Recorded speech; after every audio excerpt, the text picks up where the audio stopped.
Hi, Chris here from Screen Medic. I'm going to show you how to take out this side sliding window screen from this window.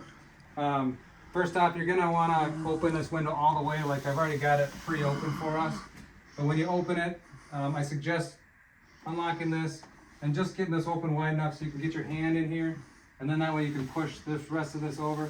You are going to go past the point where you usually would go, as far as you could possibly go. That's going to give you as much room to clear here. Okay, the first step of getting the screen out is your instinct is going to want to grab this little tab. You're going to want to actually go over here to the opposite side and push on the spring. What that's going to do is release all the pressure off the screen. And so I'm going to push on that with my hand here, and then I can pull this tab out over here. See how it's kind of freely opening now? I'm going to do the same thing at the top if that doesn't clear.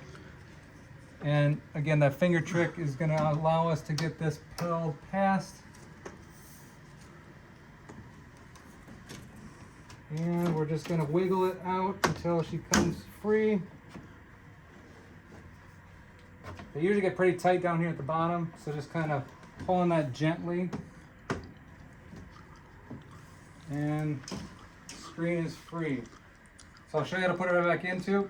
You're going to make sure that these springs are against the center of the window and with the spline groove facing out and with the pull tabs facing in. We're going to put it back in the window just like we took it out. Kind of kick it at a little angle to get it kind of worked its way into that groove on the left hand side. And once this spring is in that groove, then you can kind of push it up and over.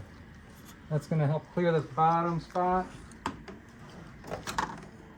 Now I'm in the cavity over there,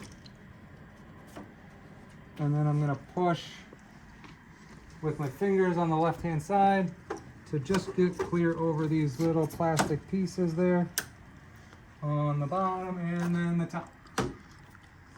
Once it's retained in there, you're all set. Close your window and you're good to go. If you got any questions, you can call us at 612-232-7378. Thanks so much.